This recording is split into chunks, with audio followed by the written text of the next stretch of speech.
ஆண்டவராகிய இயேசு கிறிஸ்துவின் விலையேறப்பெற்ற நாமத்திலே உங்கள் யாவருக்கும் அன்பின் நல்வாழ்த்துக்களை கூறி இந்த நாளின் தியானத்திற்காக உங்களை தயவோடு அழைக்கிறோம்.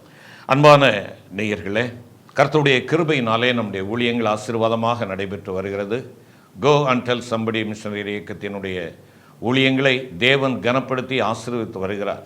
இந்த நாட்களிலே மழை நிமித்தமாக சில இடங்களை சந்திக்க முடியாத தடங்கல்கள் காணப்படுகிறது. குறிப்பாக ஒரிசா, உத்தரப்பிரதேசத்தில் தொடர்ந்து நீங்கள் ஜெபியுங்கள். தேவன் தாமே விசுவாசிகளை பூரணமாய் காத்துக்கொள்ளவும், அவருடைய விசுவாசத்திலே பலப்படவும், அவர்கள் இன்னும் கர்த்தருடைய ராட்சியத்திற்காக அவர்கள் நாட்டப்பட்ட விருட்சங்களாய் கனி கொடுக்கும்படியாக ஆண்டவர் செயலாற்றும்படியாய் நீங்கள் ஜெபிக்க தயவாய் கேட்டுக்கொள்கிறோம். இந்த ஊழியங்களை குறித்து ஆண்டவர் உங்களை பாரப்படுத்தினார் என்றால் எங்களோடு தொடர்பு கொள்ளுங்கள். நாங்கள் எங்களுடைய ஊழியத்தின் காரியங்களை உங்களோடு பகிர்ந்து கொள்ள விரும்புகிறோம். 37 மிஷனரிகள் நம்முடைய இயக்கத்திலே பணி செய்து கொண்டிருக்கிறார்கள். 2 இடங்களிலே, ஒரிசாவிலே ஜமுலி என்ற இடத்திலேயும் கோச்சப்பாடா என்ற இடத்திலேயும் தேவனுடைய நாம மகிமைக்காக ஆலய கட்டுமான பணியானது நடைபெற்று வருகிறது. இப்பொழுது மழை நிமித்தமாய் நிறுத்தப்படுகிறது. டில்லபாங்கா என்று சொல்ல இடத்துல அங்கே ஆலயம் கட்டுவதற்கு இடம் கொடுத்திருக்கிறார்கள். ஏற்ற வேளையில் அந்த இடத்துல ஆலயம் கட்டி எழுப்பப்படுவதற்கு தேவன் நல்ல ஒரு தம்முடைய பிள்ளைகளை எழுப்பி கொடுக்கும்படியாக நீங்கள் ஜெபிக்க தயவாய் கேட்டுக்கொள்கிறோம். அது மாத்திரமல்ல, இந்த ஊழியத்திற்காக வட இந்திய மொழிகளிலே பரிசுத்த வேதாகமங்கள் தேவைப்படுகிறது. ஆண்டவர் உங்களை விரும்புவார் என்றால் ஒரு வேதாகமம் 250 ரூபாய் வீதம் உங்களால் இயன்ற வேதாகமங்களை வாங்கி கொடுப்பதற்கு நீங்கள் பண உதவி செய்வீர்கள் என்றால் வட இந்திய மொழிகளிலே அவைகள் அவங்களுக்கு கொடுக்கப்படும். அது மாத்திரமல்ல, ஒரு மிஷினரியை நீங்கள் இந்த ஊழியத்தை தாங்கும்படியாக ஒரு மிஷினரிக்கான ஆதரவு தொகை கொடுக்கிறீர்கள் என்றால் ரூபாய் 4000 கொடுத்து ஒரு மிஷினரியை நீங்கள் தாங்கலாம். அது நிமித்தமாக தேவனுடைய ராட்சிய பணி இன்னும் விரிவாக்கம் செய்யப்படும். கர்த்தர் உங்களை எப்படிதமாய் நடத்துகிறாரோ அதன்படி நீங்கள் செய்யுங்கள். இல்லை, மாதந்தோறும் எங்களால் ஒரு சிறு காணிக்கை நாங்கள் கொடுக்கிறோம் என்று சொல்லுகிறவர்களும் நீங்கள் அந்த காணிக்கைகளை கொடுத்து உதவி செய்யலாம். ஆண்டவர் உங்களை ஆசீர்வதிப்பாராக. ஒரு நிமிடம் தலை தாழ்த்தி ஜெபிப்போம். மாட்சிமை மகத்துவம் நிறைந்த தகப்பனே, இந்த மகிமையான வேலைக்காய் துதிக்கிறோம் அப்பா. நீர் கொடுத்திருக்கிற இந்த வேளையில் உம்முடைய பாதப்படியிலே அமர்ந்து உம்முடைய வார்த்தைகளை தியானிக்கிறோம். என்னோடும் எங்களோடு பேசும். எங்கள் ஆண்டவர் இயேசு கிறிஸ்து மூலம் வேண்டிக் கொள்கிறோம் நல்ல பிதாவே, ஆமென். திவ்ய வாசகனாகி யோவானுக்கு வெளிப்படுத்தின விசேஷம் 4ஆம் அதிகாரம் 8ஆம் வசனம். வெளிப்படுத்தல் 4ஆம் அதிகாரம் 8ஆம் வசனம். அந்த 4 ஜீவன்களிலும் ஒவ்வொன்று அவ்வாறு சிறகுள்ளவைகளும் சுற்றிலும் உள்ளேயும் கண்களால் நிறைந்தவைகளுமாயிருந்தன. அவைகள் இருந்தவரும் இருக்கிறவரும் வருகிறவருமாகிய சர்வ வல்லமுள்ள தேவனாகிய கர்த்தர் பரிசுத்தர் பரிசுத்தர் பரிசுத்தர் என்று இரவும் பகலும் ஓய்வில்லாமல் சொல்லி கொண்டிருந்தன. அருமையான கர்த்தருடைய பிள்ளைகளே, இந்த வசனம், இந்த 4ஆவது அதிகாரம் 1 முதல் 11 வசனங்களை நாம் பார்ப்போம் என்றால் ஆண்டவர் ஏன் ஆராதிக்கப்பட வேண்டும் என்பதற்குரிய பொருளை இங்கே விளக்குகிறார். இன்றைக்கு ஆராதனை என்று சொல்லக்கூடிய வார்த்தையானது அனைவருடைய வாயிலும் இருக்கிறது, அனைவருடைய பேச்சிலும் இருக்கிறது, அனைவருடைய மூச்சிலும் இருக்கிறது. அந்த ஆராதனை இல்லை என்றால் இன்றைக்கு ஆலய ஆராதனைகளே இல்லை என்று சொல்லக்கூடிய அளவிற்கு அங்கே திருச்சபைகளிலே அநேக திருச்சபைகள் திறந்து கொடுக்கப்படுகின்றன ஆராதனைக்கு என்று சொல்லி. ஆனால் ஆராதனை என்று சொல்லுவது என்ன? இப்பொழுது நான் அந்த தலைப்புக்குள்ளாக நான் செல்லவில்லை. ஏன் ஆண்டவர் ஆராதிக்கப்பட வேண்டும்? ஆண்டவர் ஏன் ஆராதிக்கப்பட வேண்டும்? அதை நாம் இந்த நாளிலே கற்றுக்கொள்ள ஆண்டவர் நமக்கு கிருபை செய்வாராக. முதலாவதாக, ஏன் நாம் ஆராதிக்க வேண்டும் ஆண்டவரை என்று சொன்னால், அவர் தேவனாயிருப்பதினால் அவர் ஆராதிக்கப்பட வேண்டும். Because God is God. தேவன் தேவனாக இருக்கிறபடியினாலே. நம்முடைய ஆண்டவர் ஆதியிலே இருந்தவர், அல்பாவுமாக, ஆதியும் அந்தவுமாக, ஒமேகாவுமாக அவர் இருக்கிறவர். இருந்தவரும் இருக்கிறவரும் வருகிறவருமாய் இருக்கிறவர். முக்காலத்திற்கும் உரியவர் என் தேவன். வரலாற்றை உண்டாக்கின தேவன், வரலாற்றிலே செயல்பட்ட தேவன், இன்னும் வரும் நாட்களிலே வருகையிலே வரப்போகிற ஒரு தேவனாக இருக்கிறார். அவர் தேவனாக இருக்கிறபடியினாலே அவர் ஆராதிக்கப்பட வேண்டும். அவர் தேவனாக இருக்கிறபடியினாலே அவர் ஆராதிக்கப்பட வேண்டும். அதைத்தான் நாம் இங்கே பார்க்கிறோம். 4ஆம் அதிகாரம், வெளிப்படுத்தல் 4ஆம் அதிகாரத்திலே நாம் பார்க்கின்ற பொழுது 3வது வசனம், வீற்றிருந்தவர் பார்வைக்கு வச்சரக்கல்லுக்கும் பதுமராகத்துக்கும் ஒப்பாயிருந்தார். அந்த சிங்காசனத்தை சுற்றி ஒரு வானவில் இருந்தது. அது பார்வைக்கு மரகதம் போல் இருந்தது. வீற்றிருந்தவர் எதிலே வீற்றிருந்தவர்? 2வது வசனத்திலே சொல்லப்பட்டிருக்கிறது, சிங்காசனத்தின் மேல் வீற்றிருந்தவர். தேவனாகிய கர்த்தர் சிங்காசனத்திலே வீற்றிருக்கிறார். அவர் தேவனாக இருக்கிறார். எப்படிப்பட்ட தேவனாக இருக்கிறார்? அதைத்தான் இங்கே சொல்லுகிறார். பார்வைக்கு வச்சரக்கல்லுக்கும், வச்சரக்கல் என்றால் என்ன? ஜொலிக்கிற மணிக்கற்களாக பிரகாசத்தை வெளிப்படுத்துகிற, வெண்மையை வெளிப்படுத்துகிறவராக அவர் அங்கே இருக்கிறார். அருமையான கர்த்தருடைய பிள்ளைகளே, என் ஆண்டவர் எப்படிப்பட்டவராக இருக்கிறாராம்? வச்சரக்கல்லுக்கு ஒப்பாய் இருக்கிறார். வச்சரக்கல் அது வெண்மையாய் ஜொலித்து கொண்டிருக்கிற ஒரு கல். அருமையான கர்த்தருடைய பிள்ளையே, அவர் பரிசுத்தராயிருக்கிறார், குற்றமற்றவராயிருக்கிறார், பழுதற்றவராயிருக்கிறார். என் ஆண்டவரிலே பழுதொன்றும் இல்லை. ஆகையினாலே அவர் ஆராதிக்கப்பட வேண்டும். இந்த உலகத்திலே பழுதற்ற ஒரு ஆட்டுக்குட்டியாக வந்தவர். எனக்காக அந்த பழுதற்ற ஆட்டுக்குட்டி தன்னுடைய ஜீவனை கொடுத்து தம்முடைய இரத்தத்தை சிந்தி அவர் என்னை மீட்டு கொண்டார். இங்கே வச்சரக்கல்லுக்கும் பதுமராகத்திற்கும், பதுமராக என்று சொல்லுகின்ற பொழுது இரத்தாம்பர சிவப்பு, இரத்தத்தை வெளிப்படுத்துகிறது. என்னை அவருடைய இரத்தத்தை சிந்தும்படியாக அவர் வந்து என்னை மீட்டு கொண்டு என்னை அவருடைய அந்த பரிசுத்த சமூகத்திலே சேர்த்து கொள்ளும்படியாய் வந்தாரே. ஆகையினாலே அந்த தேவாதி தேவன் ஆராதிக்கப்பட வேண்டியவர். இன்றைக்கு யாரை நாம் ஆராதிக்கிறோம்? ரட்சிக்கப்பட்ட உடனே இன்னாராலே நான் ரட்சிக்கப்பட்டேன் என்று சொல்லுகிறோம். எவ்வளவு தவறான ஒரு காரியம். மனிதனை மனிதன் ரட்சிக்க முடியாது. ரட்சிப்புக்கேற்ற பாதையிலே வழிநடத்த முடியும். ரட்சிக்கிறவர் தேவன். அவர் ரத்தம் சிந்தினார். எனக்காக ஒரு ஊழியக்காரன் ரத்தம் சிந்த முடியாது. எனக்காக ஒரு ஊழியக்காரன் சிலுவையில் அடைய முடியாது. அதைத்தான் பவுல் சொல்லுகிறார். நான் அவனை சார்ந்தவன் இவனை சார்ந்தவன் என்று சொல்லுகிறீர்களே. பவுலா உங்களுக்காக சிலுவையில் அறைக்கப்பட்டார்? பேதுரு அறையப்பட்டாரா? ஆண்டவர் தானே அறையப்பட்டார். அருமையான கர்த்தருடைய பிள்ளையே, தன் ரத்தம் சிந்தி என்னை பரிசுத்த நாட்டிற்கு நேராக ஆயத்தம் பண்ணும்படியாய் வந்தவர் என் ஆண்டவர். அவர் தேவனாயிருக்கிறார். சிங்காசனத்தில் வைத்திருக்கிற தேவனாயிருக்கிறார். பிரகாசிக்கிற அவருடைய வாழ்க்கை, அவருடைய பரிசுத்தம், அவர் என்னால் ஆராதிக்கப்பட வேண்டும் என்பதை வெளிப்படுத்துகிறது. அதைத்தான் இங்கே 8வது வசனம் சொல்கிறார். தேவனாகிய கர்த்தர் பரிசுத்தர், பரிசுத்தர், பரிசுத்தர். அவர் எப்பொழுதும் பரிசுத்தத்திற்குரியவராக இருக்கிறார், மகிமைக்குரியவராக இருக்கிறார். என் வாழ்க்கையிலே பரிசுத்த தேவன் ஆராதிக்கப்படுகிறாரா? உங்களை அழைத்தவர் பரிசுத்தர். ஆகையினால் நீங்களும் பரிசுத்தராயிருங்கள் என்று சொல்லி பேதுரு அப்போஸ்தலன் குறிப்பிடுகிறாரே. பரிசுத்தம் இல்லாமல் ஒருவனும் தேவனை தரிசிக்க முடியாதே. ஆண்டவர் ஆராதிக்கப்பட வேண்டும். ஆண்டவரை ஆராதிக்கிற மகனே, மகளே, உன் வாழ்க்கையிலே பரிசுத்தம் உண்டா? ஆண்டவருடைய இரத்தத்தினாலே கழுவப்பட்டவனாக நீ இருக்கிறாயா? நீ ரட்சிக்கப்படாமல் மனம் திரும்பாமல் நீ ஒருவேளை மைக்கை பிடித்துக் கொண்டு நீ ஆண்டவரை பாடி மகிமைப்படுத்துகிறேன் என்று சொல்லி நீ செய்வாய் என்றால் அது ஒரு மாய்மாலம். தன்னுடைய ஆண்டவராக ஏற்றுக்கொள்ளாத எவனும் அவருடைய பிள்ளையாக இருக்க முடியாது. அவரை அப்பா என்று அழைக்கிற நீ அந்த பிள்ளைக்குரிய பிள்ளை அப்பாவுக்குரிய கொடுக்கக்கூடிய கனத்தையும் மகிமையும் அந்த நல் காரியங்களையும் செலுத்தாமல் நீ வந்து நான் ஆண்டவருடைய பிள்ளை என்று சொல்வாய் என்றால் அது ஆண்டவரால் அங்கீகரிக்க முடியாது. பரிசுத்தத்தை வெளிப்படுத்துகிறேன். பரிசுத்த தேவனை ஆராதிக்கிற நான் என் வாழ்க்கையிலே அந்த பரிசுத்தத்தை வெளிப்படுத்துகிறேன். என்னுடைய உள்ளும் புறமும் பரிசுத்தம், என் எல்லை எங்கும் பரிசுத்தம். நான் வீட்டில் இருக்கின்ற பொழுது மாத்திரமல்ல, எங்கு சென்றாலும் பரிசுத்தம். ஆம், அவர் பரிசுத்த தேவனாயிருக்கிறபடியினாலே அவரை நான் ஆராதிக்கிறேன். அவர் ஆராதிக்கப்பட வேண்டும். அது மாத்திரமல்ல, அவர் உட்கார்ந்தது சிங்காசனத்தை சுற்றி என்ன இருந்ததுதான்? ஒரு வானவில் இருந்தது. 3வது வசனம், ஒரு வானவில் இருந்தது. அது பார்வைக்கு மரகதம் போல் இருந்தது. வானவில் என்று சொல்லுகின்ற பொழுது தேவனுடைய அன்பு, தேவனுடைய கிருபை, இந்த கிருபையின் ஆண்டவர் என்னோடு பண்ணின உடன்படிக்கை, இவைகளை வெளிப்படுத்துகிறது. ஆம், அன்று வானவில்லை நோவாவுக்கு ஏற்படுத்தினார் ஆண்டவர், ஒரு உடன்படிக்கை செய்தார். இனிமேல் ஜலத்தினால் நான் அழிப்பதில்லை என்று சொல்லி.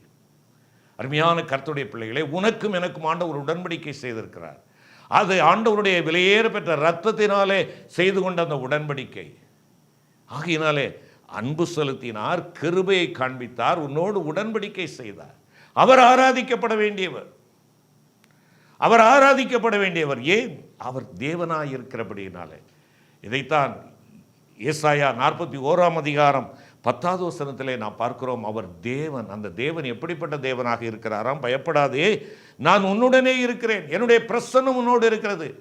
நான் யெகோவா ஷம்மா, என்னுடைய மகிமை உன்னை சூழ்ந்து கொண்டு இருக்கிறது. ஆகையினாலே அவரை ஆராதிக்கிறேன், அவரை ஆராதிக்கிறேன். அவருடைய மகிமையை நான் இழந்து விடக்கூடாது. மகிமை உடைய தேவனை நான் மகிமையாய் நான் என்ன செய்கிறேன்? ஆராதிக்கிறேன். அருமையான கர்த்தருடைய பிள்ளைகளே, தேவன் ரெகோபோத்தாக நம்மை பெருகச் செய்கிறவராக இருக்கிறார். ஆனால் நாம் அநேக நேரங்களிலே இக்கபோத்தாக மாறிவிடுகிறோம். தேவனுடைய மகிமையை இழந்தவர்களாய் காணப்படுகிறோம்.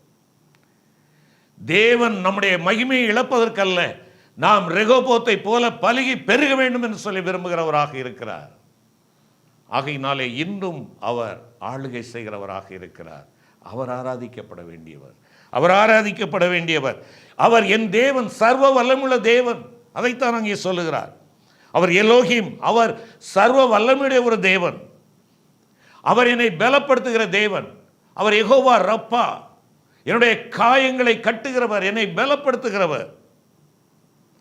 அவர் எனக்கு சகாயம் பண்ணுகிறவர். யெகோவா ஈரே, என்னுடைய தேவைகளெல்லாம் சந்திக்கிற கர்த்தர். தன் நீதியின் கரத்தினாலே என்னை தாங்குகிறவர். எனக்காக நீதியான கர்த்தர். நான் ஏற்றுக்கொள்ள வேண்டிய ஆக்கினையை, என் நிமித்தமாய் வரும் ஆக்கினையை அவர் ஏற்றுக்கொண்டார். அவர் ஆராதிக்கப்பட வேண்டியவர். இரண்டாவதாக ஏன் அவர் ஆராதிக்கப்பட வேண்டும் என்று சொல்லி பார்ப்போம் என்றால், 2வது வசனத்தை பாருங்கள். வெளிப்படுத்த 4:2. உடனே ஆவிக்குள்ளானேன், அப்பொழுது இதோ வானத்தில் ஒரு சிங்காசனம் வைக்கப்பட்டிருந்தது, அந்த சிங்காசனத்து மேல் ஒருவர் வீற்றிருந்தார். ஏன் ஆராதிக்கப்பட வேண்டும்? அவர் படைப்பின் ராஜாவாக இருக்கிறபடியினாலே அவர் ஆராதிக்கப்பட வேண்டும்.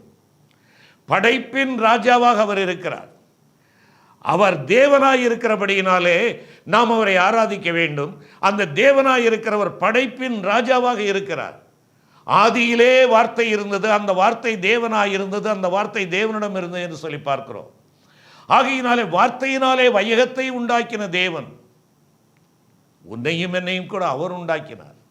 இதைத்தான் 100ஆம் சங்கீதத்திலே நாம் ஒவ்வொரு ஆராதனை வேளைகளிலும் நாம் என்ன செய்கிறோம்? வாசிக்கிறோம். 100ஆம் சங்கீதம் அங்கே சொல்கிறதை பாருங்கள். 100ஆம் சங்கீதம் 3வது வசனம். கர்த்தரே தேவன் என்று அறியுங்கள், நாம் அல்ல, அவரே நம்மை உண்டாக்கினார். கர்த்தர் தேவன், அவர் தேவனாய் இருக்கிறபடியினாலே அவரை ஆராதிக்கிறேன். அவர் என்னை உண்டாக்கினபடியினாலே அவரை நான் ஆராதிக்கிறேன். ஆண்டவருடைய ஆலய பிரகாரத்திலே ஆண்டவரை மகிமைப்படுத்தும்படியாக வருகின்ற பொழுது வாசிக்கப்படுகிற சங்கீதம் இது. அருமையான கர்த்தருடைய பிள்ளையே, என் தேவனுடைய சமூகத்திலே நான் வருகின்ற பொழுதெல்லாம், அப்பா நீர் என்னை உருவாக்கினீர், நீர் என்னை படைத்தீர், நீர் என்னுடைய படைப்பாளியாக இருக்கிறபடியினாலே, நீர் என்னுடைய படைப்பின் ராஜாவாக இருக்கிறபடியினாலே உம்மை நான் ஆராதிக்கிறேன். சிங்காசனத்திலிருந்து ஆளுகை செய்கிறார். 11ஆம் வசனம் சொல்கிறது, நீரே சகலத்தையும் சிருஷ்டித்தீர். சகலத்தையும் சிருஷ்டித்தவர் ஆண்டவர். ஆகையினாலே அவர் ஆராதிக்கப்பட வேண்டும், அவர் ஆராதிக்கப்பட வேண்டும். 19ஆம் சங்கீதத்தை பார்ப்போம் என்றால், வானங்கள் தேவனுடைய மகிமையை வெளிப்படுத்துகிறது, ஆகாய விரைவு அவருடைய கரங்களின் கிரியை அறிவிக்கிறது. அந்த முதல் 6 வசனங்களை பார்ப்பீர்கள் என்றால், சிருஷ்டிகள் எல்லாம் எவ்விதமாய் தேவனை ஆராதிக்கின்றன என்பதை அங்கே வெளிப்படுத்துகிறார் சங்கீதக்காரன். அருமையான கர்த்தருடைய பிள்ளைகளே, தேவன் சிருஷ்டி கர்த்தா, படைப்பாளி, படைப்பின் ராஜா. அவரால் படைக்கப்பட்ட ஆகாய விரிவு, அவரால் படைக்கப்பட்ட அத்தனை இயற்கையின் காரியங்கள் எல்லாம் தேவனை துதித்துக் கொண்டிருக்கின்றன, ஆராதித்துக் கொண்டிருக்கின்றன. ஆம், அவரே உண்டாக்கினவர், அவரே என்னை உருவாக்கினவர், என்னை படைத்தவர் அவர்தான். இந்த சிந்தை இருக்கும் என்றால் என் ஆண்டவர் என்னிலே ஆராதிக்கப்படுவார். அவர் ஆராதிக்கப்பட வேண்டியவர், சகலத்தை சிருஷ்டித்தவர்.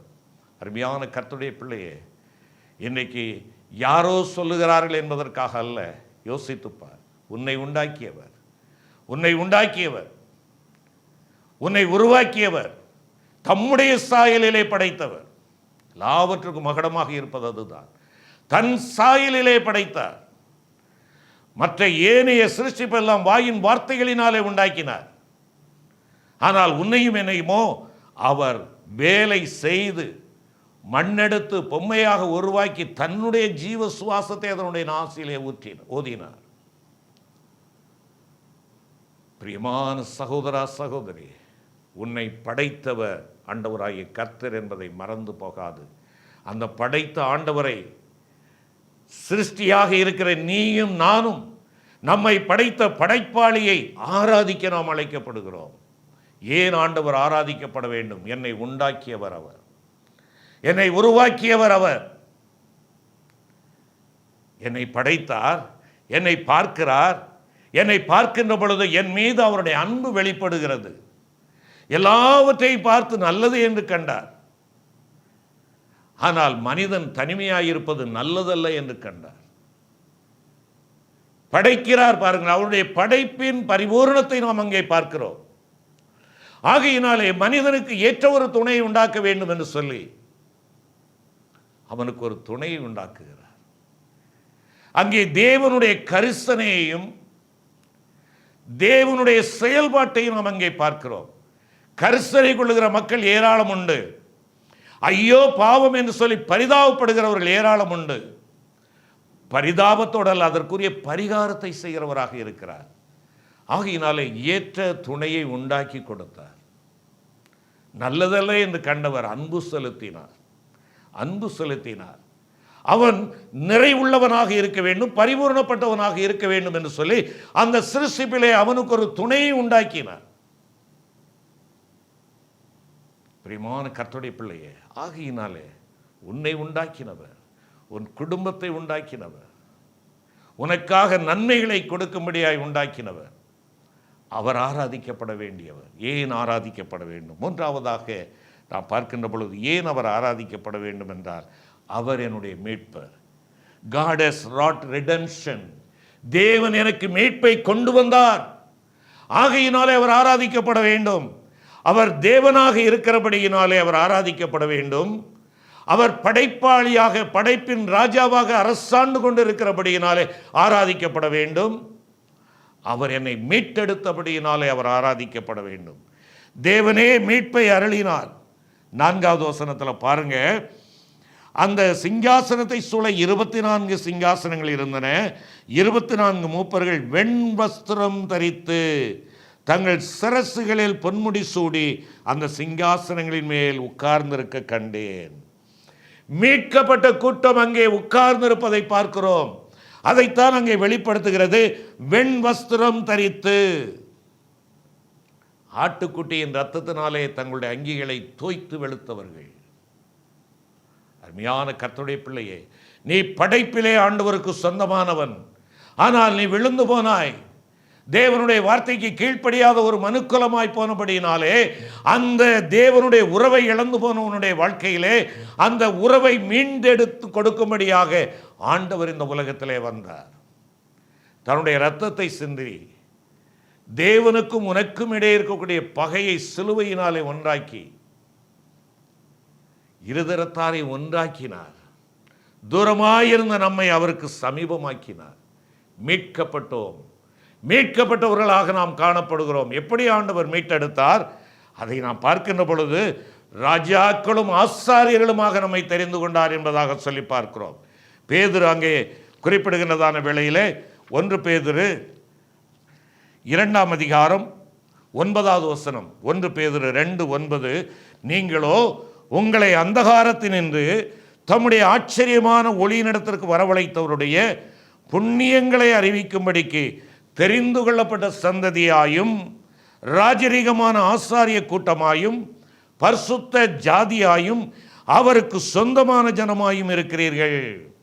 முன்னே நீங்கள் தேவனுடைய ஜனங்களாயிருக்கவில்லை, இப்பொழுதோ அவருடைய ஜனங்களாயிருக்கிறீர்கள். முன்னே நீங்கள் இரக்கம் பெறாதவர்களாயிருந்தீர்கள், இப்பொழுதோ இரக்கம் பெற்றவர்களாயிருக்கிறீர்கள். தேவனுடைய மீட்பின் ஆற்றல். என்னை மீட்டெடுத்தார். என்னை எப்படி மீட்டெடுத்தார்? அந்தகாரத்தினின்று என்னை ஒளிநடத்திற்குள்ளாக கொண்டு வந்தார். என்னை ராஜாக்களும் ஆசாரியர்களுமாக மாற்றினார். தெரிந்து கொள்ளப்பட்ட சந்ததியாய், தெரிந்து கொள்ளப்பட்ட சந்ததியாய், அவருடைய தெரிந்தெடுப்புக்கு உள்ளானவனாய் நான் இருக்கிறேன். அவர் என்னை தெரிந்தெடுத்தது மாத்திரமல்ல, என்னை ஆசாரியனாக, என்னை தேவ பணியாளனாக, தேவனுடைய சந்நிதியிலே நிற்கக்கூடியவனாக என்னை ஆண்டவர் தெரிந்து கொண்டதற்காக நான் ஆண்டவரை துதிக்கிறேன். அது மாத்திரமல்ல, அவருக்கு சொந்தமான பரிசுத்த ஜாதி, சொந்த ஜனம். எனவே என் ஆண்டவரை நான் துதிக்கிறேன். என்னை மீட்டெடுத்தபடியினாலே அவர் துதிக்கிறேன். என்னை மீட்டெடுத்தபடியினாலே துதிக்கிறேன். அந்நியனாயிருந்தேன், இப்பொழுதோ நான் அவருடைய பிள்ளையாய் நான் மாற்றப்பட்டிருக்கிறேன். அவருக்கு சொந்தமல்லாதவனாக இருந்தேன், இப்பொழுது அவருக்கு சொந்தமானவனாக இருக்கிறேன். இரக்கம் பெறாதவனாக இருந்தேன், இப்பொழுது இரக்கம் பெறுகிறேன். காணியாட்சிக்கு புறம்பானவனாக இருந்தேன், இப்பொழுது காணியாட்சிக்கு சொந்தக்காரனாக இருக்கிறேன். பிரியமான சகோதர சகோதரிகளே, தேவன் ஆராதிக்கப்பட வேண்டியவர். ஏன் அவர் ஆராதிக்கப்பட வேண்டும்? அவர் தேவனாயிருக்கிறபடியினாலே, அவர் மகிமையின் தேவனாக, அவர் ராஜரீகம் பண்ணுகிற தேவனாக அவர் இருக்கிறார். அவர் தேவனாக இருக்கிறபடியினாலே, அவர் பரிசுத்தத்தை வெளிப்படுத்துகிறபடியினாலே, குற்றமற்றவராக இருக்கிறபடியினாலே, அவர் பிரகாசித்துக் கொண்டிருக்கிறவராக இருக்கிறபடியினாலே, அவருடைய அன்பு, அவருடைய கிருபை, அவருடைய உடன்படிக்கை இன்றும் நிலைத்திருக்கிறபடியினாலே அவர் ஆராதிக்கப்பட வேண்டும். அவர் என்னை படைத்தபடியினாலே அவர் ஆராதிக்கப்பட வேண்டும். என்னை படைத்தார், என் குடும்பத்தை படைத்தார். நான் காணுகின்ற இந்த வனங்கள், தோட்டங்கள், இயற்கைகள், இதை அத்தனையும் படைத்தார். படைப்பின் ராஜா, படைப்பின் ராஜா, படைப்பாளி. என்னை அவர் படைத்தபடியினாலே அவரை நான் துதிக்கிறேன். அவர் துதிக்கப்பட வேண்டும். அது மாத்திரமல்ல, என்னை மீட்டெடுத்தபடியினாலே, என்னை அவருக்கு சொந்தமாக்கினபடியினாலே, இரக்கத்தின் மகனாக அவர் என்னை ஏற்றுக்கொண்டபடியினாலே, அந்நியனாயிருந்த என்னை அவருடைய பிள்ளையாய் அரவணைத்துக் கொண்டபடியினாலே, விலையேறப்பட்ட இரத்தத்தை எனக்காக சிந்தி என்னை அவருக்கு சொந்தமாக்கினபடியினாலே நான் மீட்கப்பட்ட ஜனமாக அவரை ஆராதிக்கிறேன். ஆம், இவ்விதமாக தொழுகையானது தேவனுக்குரியது. தேவன் தேவனாய் இருக்கிறபடினாலே அவர் ஆராதிக்கப்படுகிறார். தொழுகைக்கு பாத்திரராய் இருக்கிறார். படைப்புகள் தேவனை துதிக்கின்றன, நானும் தேவனை துதிக்கின்றேன். மீட்கப்பட மனுக்குலமாக நான் ஆண்டவரை துதிக்கிறேன், ஆண்டவரை ஆராதிக்கிறேன். இந்த அர்த்தத்தோடு நாம் ஆராதிப்போம் என்றால் நம்முடைய ஆராதனை சாட்சியுடையதாக, தேவனுக்கு ஏற்புடையதாக அமையும். ஆம், நான் படைக்கப்பட்டபடியினாலே அவரை துதிக்கிறேன். நான் உண்டாக்கப்பட்டபடியினாலே அவரை துதிக்கிறேன். அவர் பரிசுத்தராய் இருக்கிறபடியினாலே அவரை துதிக்கிறேன். அந்த பரிசுத்த தேவன் என்னை ஆட்கொண்டு என்னை அவருக்கு சொந்தமாக மீட்டெடுத்தபடியினாலே துதிக்கிறேன். ஆராதனை செய்கிற கூட்டமே, நான் ஆண்டவரால் தெரிந்தெடுக்கப்பட்ட ஒரு கூட்டமாக, மீட்டெடுக்கப்பட்ட ஒரு மனுக்குலமாக தேவனை ஆராதிப்பேன் என்றால் என் தேவனுக்கு மகிமையும் கனத்தையும் அது கொண்டு வரும். ஆராதிப்போம் தேவனை. அவர் நம்முடைய படைப்பாளி, அவர் பரிசுத்த தேவன், அவர் என்னை மீட்டெடுத்தார். ஆகையினாலே நம்முடைய ஆராதனை அர்த்தமுள்ளதாய் இருக்கட்டும். கிருபை நிறைந்த தகப்பனே, தேவரீர் ஒருவரே ஆராதனைக்குரியவர், போற்றுதலுக்குரியவர், கனத்திற்குரியவர், மகிமைக்குரியவர். ஆண்டவரே, நீரே வானங்களை பூமியை உண்டாக்கினவர். நீர் பரிசுத்த, நீர் ஆதியிலே தேவனாயிருந்து அந்த மட்டுமாக உமக்கு மிஞ்சினவன் யாரும் கிடையாது. அல்பா ஒமேகாவாக இருக்கிற எங்கள் அன்பின் ஆண்டவரே, நீர் தேவனாயிருக்கிறபடியினாலே உம்மை துதிக்கிறோம். நீர் என்னையும் எங்களையும் படைத்தபடியினாலே உம்மை துதிக்கிறோம். எங்களை மீட்டெடுத்தபடினாலே உம்மை துதிக்கிறோம் என்று சொல்லி உம்மை துதிக்கின்ற ஆராதனை அர்த்தம் நிறைந்ததாக அமைய எங்கள் ஒவ்வொருவரையும் எடுத்து பயன்படுத்தும். ஆண்டவர் இயேசு கிறிஸ்துவின் மூலம் வேண்டிக் கொள்கிறோம் நல்ல பிதாவே. ஆமென்.